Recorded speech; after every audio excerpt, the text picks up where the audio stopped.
Bienvenidas, mentes curiosas. ¿Pensáis que hoy somos más violentos que nuestros antepasados prehistóricos? ¿Sabíais que si solo dependiera de nuestra genética, deberíamos matarnos entre nosotros mucho más?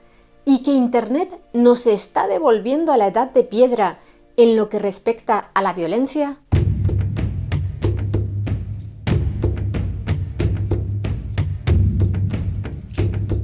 Durante siglos, el ser humano y en especial los filósofos han debatido si el hombre era bueno por naturaleza, como sugería el pensador suizo del siglo XVIII Jean-Jacques Rousseau, o si, como temía el inglés Thomas Hobbes ya en 1642, Homo homini lupus, el hombre es un lobo para el hombre. Si echamos un vistazo a nuestro presente, la respuesta parece desoladora. El discurso que domina nuestro tiempo es el de que pronto el ser humano colapsará y llegará a su fin como especie. La información que consumimos, filtrada por la inmediatez, nos asegura que el mundo está en llamas. La violencia no es una invención moderna, es una herencia evolutiva del ser humano. La agresión letal tiene raíces profundas en nuestra historia como primates. Los estudios muestran que la violencia letal entre seres de una misma especie es más común en aquellas que son territoriales y las que viven en grupos sociales. Seguro que os habéis percatado. El ser humano cumple ambas condiciones, lo que sugiere una propensión a la violencia superior a la de muchas otras especies. Nuestros parientes vivos más cercanos, los chimpancés, Pantroglodites por su nombre científico, nos ofrecen un espejo en el que mirarnos, porque con ellos compartimos cerca del 99% de nuestra secuencia de ADN.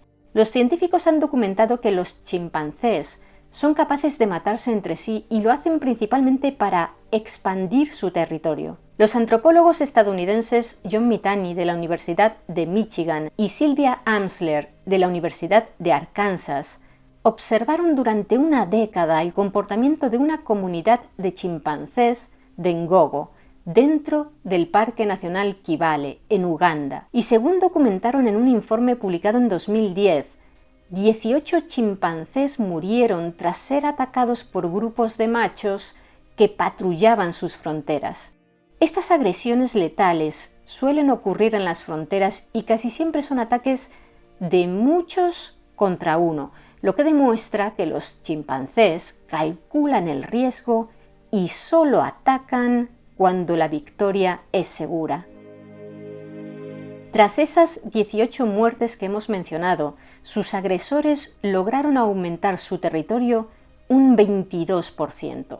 Este estudio además reveló la recompensa biológica que estos grupos de chimpancés obtuvieron por usar la violencia, ya que tras tomar más territorio, las hembras de Ngogo tuvieron acceso a más comida, se reprodujeron más rápido y sus crías sobrevivieron más. Según un estudio macroevolutivo liderado por el investigador español José María Gómez, profesor de ecología en la Universidad de Granada y publicado en la revista Nature, la tasa de mortalidad por violencia intraespecífica en chimpancés es del 4,49%, es decir, casi una de cada 20 muertes de chimpancés es el resultado de una agresión letal cometida por otro chimpancé.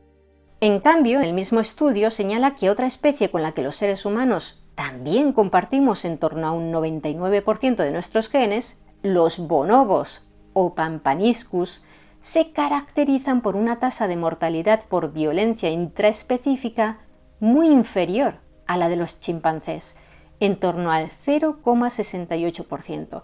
Al bonobo se le suele describir como un primate muy pacífico, debido a que en sus grupos no suelen producirse agresiones que acaban en la muerte de otro de su especie, a que no es normal que se produzcan infanticidios y a la tendencia de los individuos a reconciliarse tras los conflictos. Aunque tampoco creáis que son tan pacíficos. Los machos son de hecho 3 veces más agresivos que los chimpancés.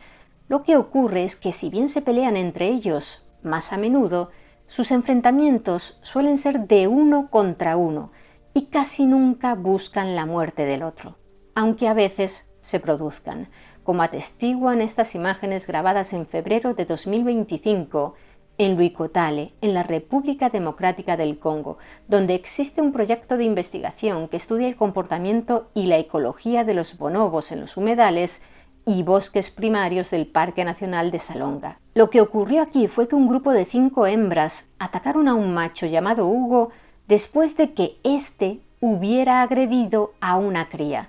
Las hembras lo atacaron durante 25 minutos sin parar.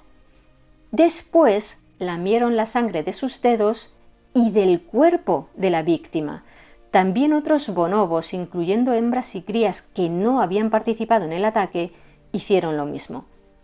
Poco después, Hugo caminó unos pasos bípedos y, al ser perseguido por varios miembros del grupo, logró apoyarse en sus nudillos heridos, mordidos hasta el hueso, y huir pese a tener también varias falanges de los dedos del pie arrancadas de un mordisco y heridas en los testículos y el pene. Desde entonces no se le ha vuelto a ver. Dada la gravedad de sus heridas, se cree que el ataque terminó siendo letal. Este raro asesinato entre bonobos refuerza la hipótesis de que la paz en esta especie se mantiene mediante la dominancia social de las hembras, quienes no toleran la agresión masculina excesiva. Entonces, ¿dónde creéis que se situaría la tasa de violencia mortal intraespecífica para los seres humanos si solo rigieran nuestras raíces evolutivas, nuestro lugar en el árbol genealógico de los primates? ¿Más cerca de los chimpancés y su 4,49% o de los bonobos con su 0,67%? Según el estudio de José María Gómez, el nivel de violencia mortal intraespecífica que cabría esperar en los humanos sería del 2%, es decir, que el 2% de las muertes en seres humanos serían homicidios intencionales. Este porcentaje, pese a ser elevado, es menos de la mitad del de los chimpancés, lo que sugiere que incluso en la evolución temprana del linaje Homo debió de haber existido una ligera presión selectiva a favor de la cooperación y la reducción de la agresión interna. Se trata de un fenómeno conocido como autodomesticación, el mismo proceso evolutivo que hizo menos letales y más cooperativos a los bonobos. Pero es que además hoy, por suerte, el Homo sapiens está muy lejos de esa tasa ancestral del 2%. Como antes hemos visto, de cada 100.000 muertes, si excluimos los conflictos armados, solo 5,8 personas fallecen a manos de un congénere de manera intencional, es decir, el 0,0058% del total. No hay mayor prueba de que el tiempo ha modulado nuestra naturaleza biológica, empujándonos a ser menos violentos de lo que nuestros genes predicen.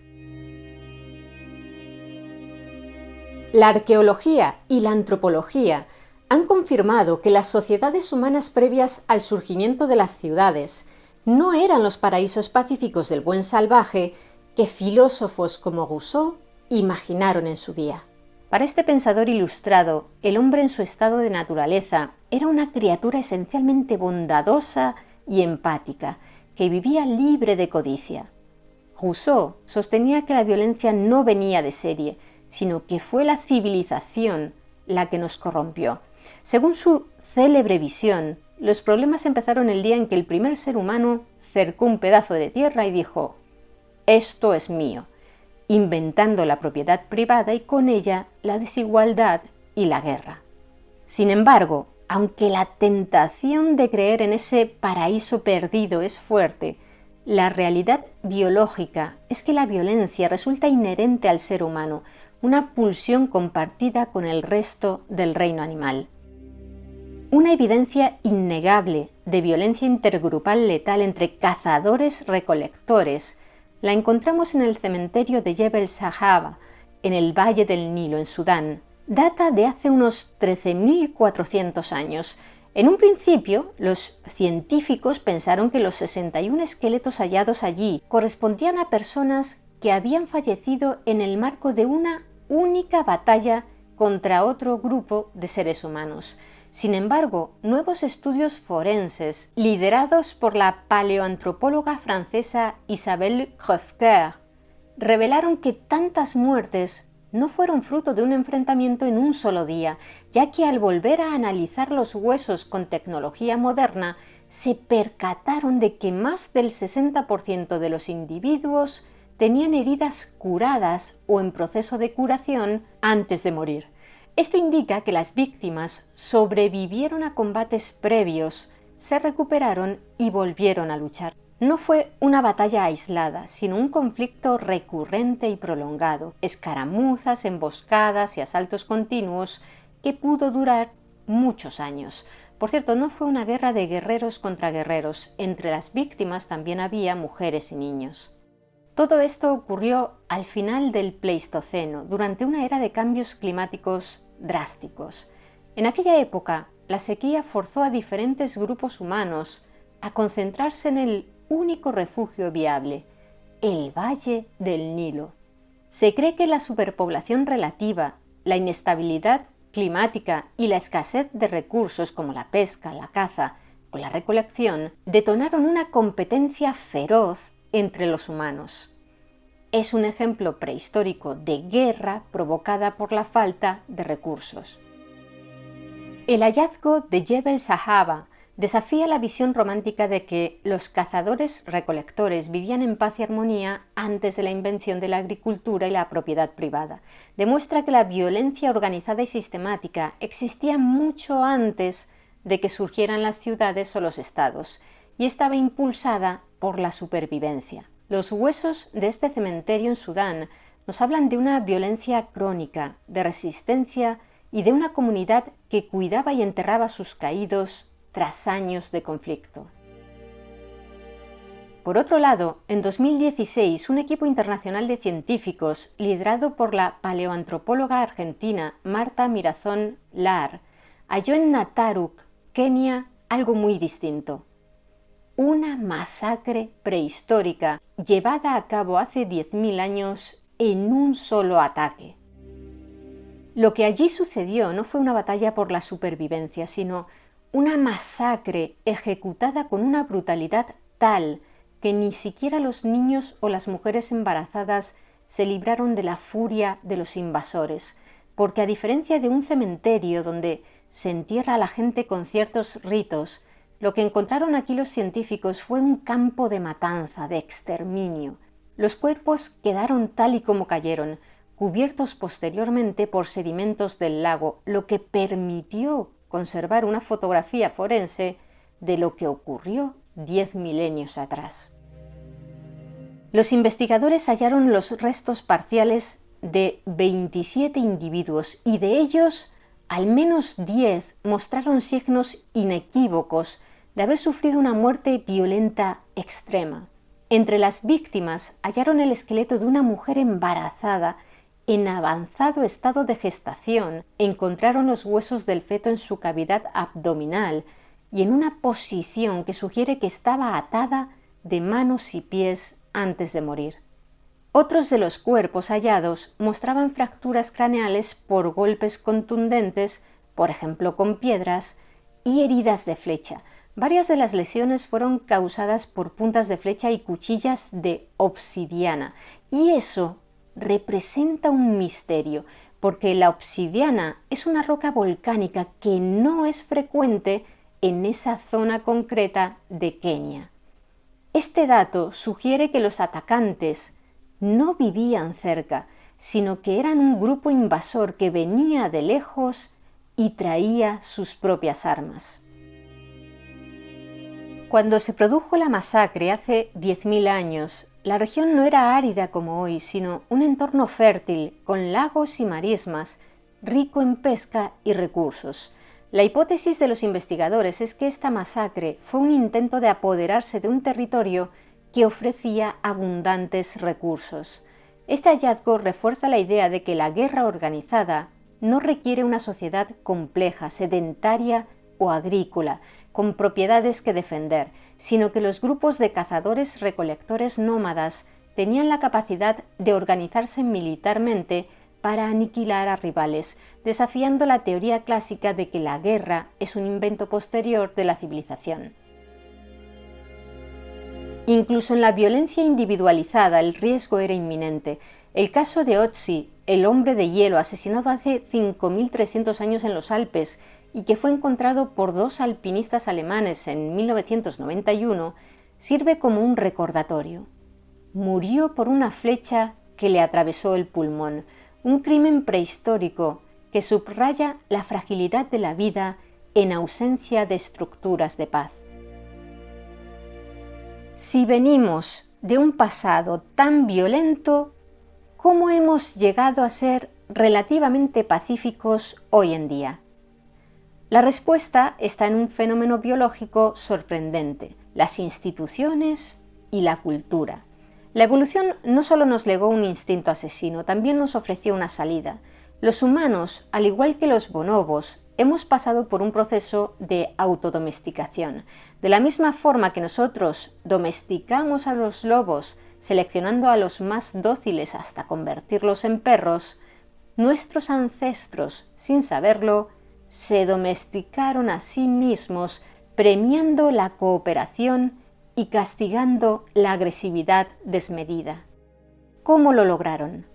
El antropólogo estadounidense Christopher Boehm propuso una respuesta fascinante. Invertimos la pirámide de poder. Mientras que en los grupos de chimpancés impera la ley del macho alfa que tiraniza a los demás, las primeras sociedades humanas desarrollaron una jerarquía de dominación inversa. Los subordinados aprendieron a unirse para someter al matón. El arma secreta para esta revolución fue el lenguaje. La capacidad de hablar permitió algo que los chimpancés no pueden hacer: conspirar. El chismorreo y el cotilleo, que tantas veces criticamos en la actualidad, funcionaron como un sistema de vigilancia para identificar a los individuos demasiado agresivos o egoístas. Si las burlas, la presión social o el ostracismo no bastaban para frenar al tirano, la coalición daba el paso definitivo: la ejecución. Es una paradoja sangrienta pero efectiva. Durante miles de años, nuestros antepasados mataron sistemáticamente a los individuos más violentos y antisociales del grupo, limpiando así nuestro acervo genético de la agresividad reactiva más extrema. En resumen, tuvimos que matar a los lobos que llevábamos dentro para poder convivir. Asimismo, uno de los motores sociopolíticos más importantes fue la formación del Estado. El sociólogo alemán Norbert Elias señaló en su obra El proceso de la civilización que el refinamiento de los modales y el monopolio de la violencia por parte del Estado fueron frenos que nos permitieron dejar de comportarnos como lobos. El Estado moderno nació para poner fin a la ley del más fuerte. Se erigió como el único matón autorizado del barrio al monopolizar el uso de la fuerza para garantizar que la violencia dejara de ser un método cotidiano para resolver disputas entre vecinos. Esta restricción externa obligó a los ciudadanos a desarrollar una estructura psicológica de autocontrol. Con el tiempo, esta modulación de las emociones se convirtió en un rasgo cultural. La tolerancia social a la violencia fue cayendo progresivamente en las sociedades occidentales. Finalmente, la cultura ha cumplido un papel destacado en la represión de la violencia al reescribir los patrones de comportamiento, una realidad que el primatólogo estadounidense Robert Sapolsky, profesor de biología y neurología en la Universidad de Stanford, confirmó de forma accidental en Kenia. Su estudio de la tropa del bosque de babuinos oliva documentó un caso único de plasticidad cultural. Tras ingerir carne contaminada en un vertedero turístico, una epidemia de tuberculosis mató selectivamente a los machos alfa más agresivos y dominantes, que eran los que acaparaban la comida. La tropa quedó en manos de los machos supervivientes, los menos agresivos y más sociales. El resultado fue el nacimiento de una inédita cultura de la paz. Lo verdaderamente revolucionario no fue el cambio inmediato, sino su perdurabilidad. Años después, cuando nuevos machos adolescentes inmigraron a la tropa con su agresividad intacta, no impusieron su ley. Al contrario, fueron educados y asimilados por el grupo, aprendiendo en pocos meses que allí imperaba la cooperación y el acicalamiento mutuo.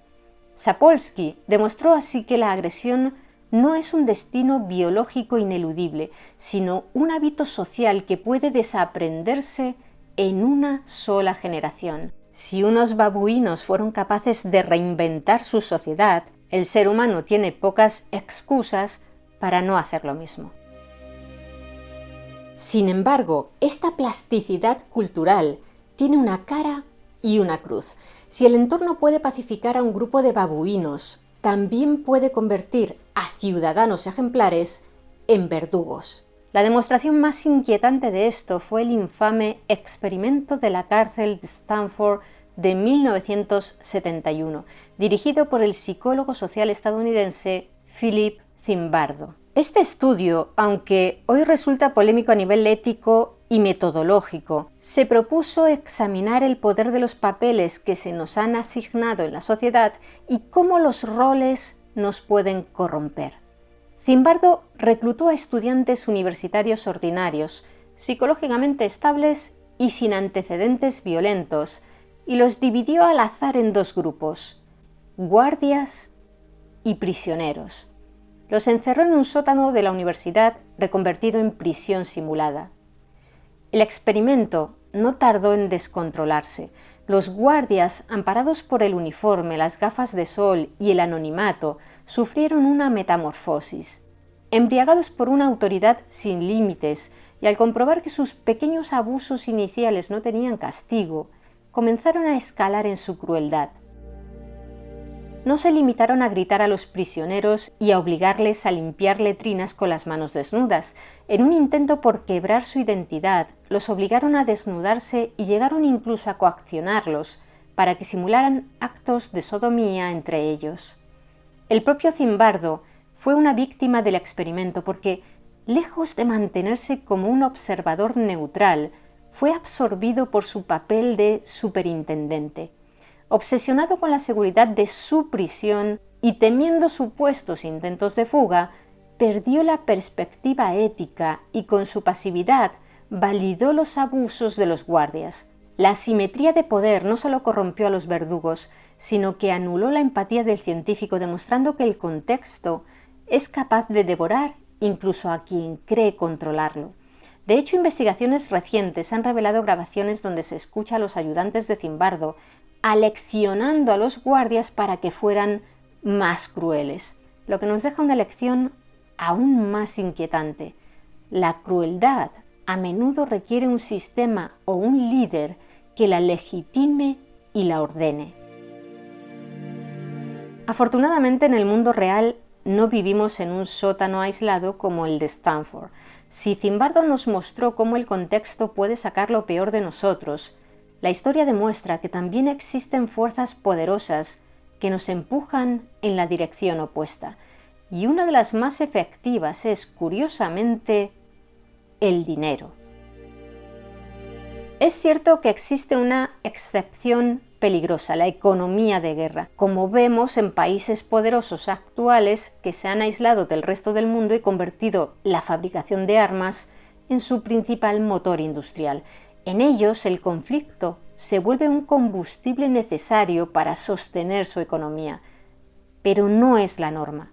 La inmensa mayoría de las fuerzas económicas globales refuerzan la paz, aunque sea por motivos puramente egoístas.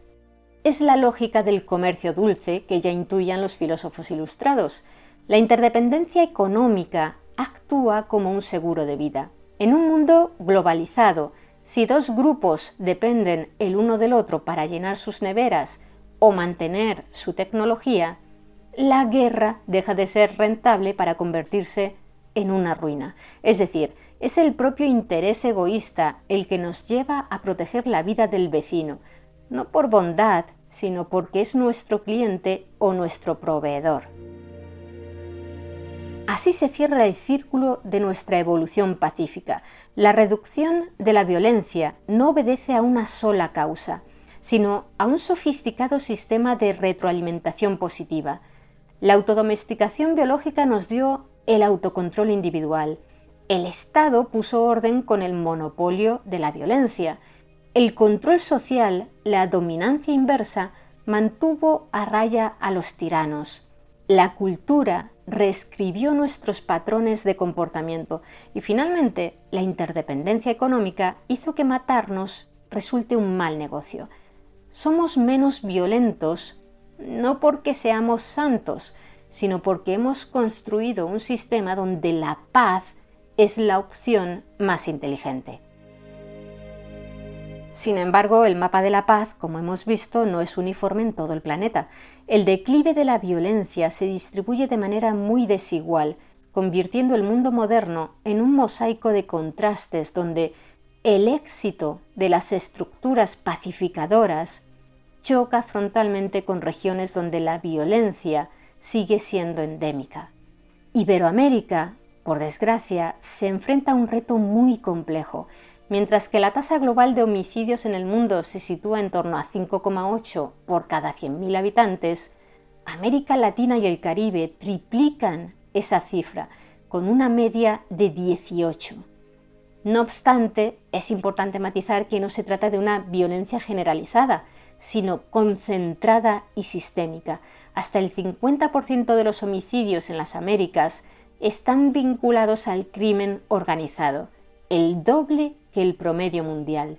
Más que un rasgo cultural, es una herida estructural que golpea especialmente a los hombres jóvenes, cuya tasa de mortalidad triplica a la del resto. En el norte del continente, Estados Unidos presenta una paradoja singular. Con una tasa de homicidios que oscila entre 5,7 y 7,6 por cada 100.000 personas, la gran potencia mundial mantiene cifras inusualmente altas para su nivel de riqueza. Aunque sus números están lejos de los focos más críticos del crimen organizado latinoamericano, siguen siendo significativos comparados con otras economías avanzadas. Esto nos recuerda que la prosperidad económica por sí sola no garantiza la paz social si no va acompañada de políticas efectivas de cohesión y control de armas. En la otra cara de la moneda, países como España ilustran el potencial de las estructuras de pacificación. Con una de las tasas de homicidios más bajas del planeta y territorios como Cantabria o Melilla que cerraron 2023 sin un solo homicidio doloso, es decir, intencionado, el caso español sirve como referencia esperanzadora. Estas cifras demuestran que cuando se consolida un Estado de Derecho robusto y funciona la red de protección social, es posible alcanzar esos niveles de seguridad que evolutivamente parecían una utopía. El éxito de la civilización moderna reside en haber domesticado al lobo que llevamos dentro, al lograr las tasas de violencia interpersonal más bajas de nuestra historia evolutiva. Sin embargo, aquí surge la última y más inquietante paradoja. Hemos llegado a este punto de relativa paz en un contexto de capacidad destructiva sin precedentes. Irónicamente, la posibilidad de la aniquilación total se ha convertido por el momento en nuestra mayor fuerza de contención. Las cifras dan miedo. Tanto Estados Unidos como Rusia cuentan en sus arsenales con más de 5.000 ojivas nucleares cada uno, y no están solos en el club nuclear. Oficialmente también poseen armas atómicas Reino Unido, Francia y China. Y decimos de manera oficial porque fue a estos 5 países a los únicos a los que se les permitió poseer armas nucleares en el Tratado de No Proliferación Nuclear de 1968. Pero de manera no oficial también cuentan con ellas Israel, India, Pakistán y Corea del Norte. Según la organización civil Campaña Internacional para Abolir las Armas Nucleares, en total hay en torno a 12.500 cabezas nucleares en el mundo, en posesión de estos 9 países que hemos citado. La mera existencia de estos arsenales ejerce una extraña función pacificadora. Es la doctrina de la destrucción mutua asegurada, la certeza de que un ataque masivo implicaría el suicidio del atacante. Este equilibrio del terror garantiza que, mientras existan estas armas, los conflictos entre superpotencias se mantengan limitados, bloqueando el estallido de una tercera guerra mundial convencional. La paz moderna no es en esencia armonía, sino contención estratégica ante la catástrofe. Ni siquiera la tecnología altera esta realidad. A menudo nos venden la idea de que las armas futuras, como los drones autónomos o los sistemas inteligentes, harán la guerra más limpia o segura para los seres humanos. Pero eso podría ser un espejismo. La guerra, por muy robotizada que esté, sigue siendo en el fondo lo que siempre fue: un choque entre grupos de personas. La única diferencia es que la tecnología actúa ahora como un amplificador gigantesco. Un simple error de cálculo, un fallo informático o un arrebato de agresividad ya no provocan un daño local, sino que tienen el potencial de desencadenar una catástrofe instantánea. Pero el lobo es astuto. Aunque lo hemos expulsado de las calles físicas gracias a la policía y las leyes, ha encontrado una nueva guarida donde el monopolio de la violencia del Estado apenas tiene poder: el ciberespacio. En este salvaje oeste digital, la violencia ha mutado. Ya no busca romper huesos, sino destruir reputaciones y doblegar a los individuos a nivel mental. El anonimato, la viralidad y la sensación de impunidad han convertido Internet en el escenario de una violencia digital sistémica. En muchos casos las mujeres son el objetivo predilecto. No se trata solo de insultos, hablamos de tácticas de terror psicológico como el doxing, la publicación maliciosa de direcciones o teléfonos para incitar al acoso físico, la difusión de imágenes íntimas sin consentimiento o la sextorsión, el chantaje bajo la amenaza de revelar este material privado. A esto se suma una amenaza de última generación: la pornografía falsa generada por inteligencia artificial, deepfakes. Por otra parte, la crueldad digital se ceba con una saña particular en el eslabón más vulnerable de la sociedad: los adolescentes. Hemos permitido que el patio del colegio y sus dinámicas de acoso invadan también el hogar, el único lugar que antes servía de refugio para los niños y los jóvenes. El ciberbullying ha eliminado la tregua. El asedio ahora dura 24 horas, 7 días a la semana, viaja en el bolsillo y cuenta con una audiencia potencialmente infinita. Según UNICEF, 1 de cada 3 jóvenes ha sido víctima de acoso online, y la Organización Mundial de la Salud alerta en un informe reciente de 2024 de que el ciberbullying ya afecta a 1 de cada 6 escolares en Europa, una cifra que no deja de crecer. Seguro que muchos habéis leído la novela o visto la película El Señor de las Moscas, la obra escrita por William Golding en 1954. Pues lo que vivimos hoy es una versión viralizada de esa historia. Al desaparecer el contacto visual, desaparece la empatía. La pantalla actúa como un muro que impide al agresor ver el dolor en el rostro de su víctima, lo que da pie a que se produzca una total deshumanización de la otra persona. Para un cerebro adolescente que está evolutivamente programado para depender de la aceptación de la tribu, el ostracismo digital, la humillación pública o la exclusión de los grupos de chat se experimentan como una amenaza vital insoportable. Y cuando la presión del grupo se vuelve asfixiante y la salida parece imposible, esta violencia inmaterial acaba cobrándose el precio más alto: el suicidio.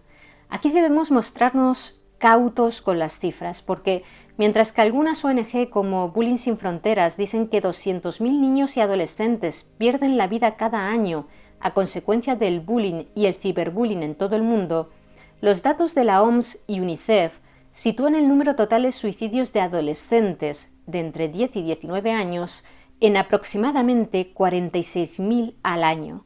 En cualquier caso, la realidad oficial de 46.000 vidas jóvenes perdidas donde el acoso es un factor de riesgo que multiplica entre 2 y 9 veces la probabilidad de conducta suicida, es ya una tragedia de magnitud inaceptable. Esos números dan para entender que el acoso digital es una emergencia de salud pública. Pero no nos engañemos, lo que ocurre en las aulas es solo un microcosmos de una realidad mucho mayor. Esa violencia grupal no desaparece con la edad, simplemente se sofistica. Lo que vemos a gran escala en las redes sociales, desde el acoso político hasta la llamada cultura de la cancelación, fenómeno social que consiste en retirar el apoyo público a personas o empresas por decir algo que se considera inaceptable, revela algo más profundo sobre nuestra naturaleza. Las comunidades digitales han reactivado un viejo resorte evolutivo: tomarse la justicia por su mano mediante el escarnio público. Es una ironía evolutiva cruel. Estamos usando la misma tecnología social que describió Christopher Boehm en las tribus primitivas, la dominancia inversa, pero con una diferencia fundamental. Nuestros ancestros usaban la coalición para derrocar al tirano peligroso. Hoy, a menudo usamos esa misma fuerza arrolladora para machacar al diferente, al que se equivoca o simplemente al vulnerable. Internet nos ha devuelto la capacidad de formar turbas instantáneas, pero sin la responsabilidad comunitaria de la tribu. Hemos recuperado la táctica más antigua de nuestra especie, la lapidación en la plaza pública, solo que ahora las piedras son digitales. El castigo suele ser desproporcionado y la víctima ya no tiene dónde esconderse. Así que con las piedras digitales en una mano y los códigos nucleares en la otra, es inevitable volver a la casilla de salida. Retomemos la inquietante sentencia que Thomas Hobbes lanzó en 1642. ¿Sigue siendo el hombre un lobo para el hombre? La respuesta científica es compleja. La biología y la arqueología nos confirman que el lobo sigue existiendo en nosotros. La violencia viene de serie en nuestro equipaje evolutivo y, como nos enseñó el experimento de la cárcel de Stanford, basta un contexto equivocado para despertarla. Sin embargo, la historia demuestra que no somos esclavos de esa naturaleza. Hemos logrado algo que ninguna otra especie ha conseguido jamás: construir diques de contención culturales, institucionales y éticos para frenar nuestros impulsos primarios. Ese 0,0058% de tasa de homicidios actual, frente al 2% que nos correspondería por pura biología, no es solo una fría estadística, es la medida exacta de nuestro triunfo como civilización. Puede que la percepción mediática, los conflictos armados y la toxicidad de las redes nos hagan sentir que el mundo se desmorona. No es así, pero aunque los datos revelan que en la gran escala de la historia nunca hemos estado tan seguros como ahora, sería un error dar por sentada esta conquista. El lobo sigue viviendo dentro de nosotros, sí. Es una sombra que nunca desaparecerá del todo. Por primera vez en 300.000 años hemos aprendido a mantenerlo atado. Pero el nudo es frágil. Para soltar la correa bastaría un error de cálculo geopolítico o la imprudencia de algún líder mundial con gran poder. La paz, como nos enseña la historia, no es un destino final, sino una tarea diaria que nos exige permanecer cada día vigilantes.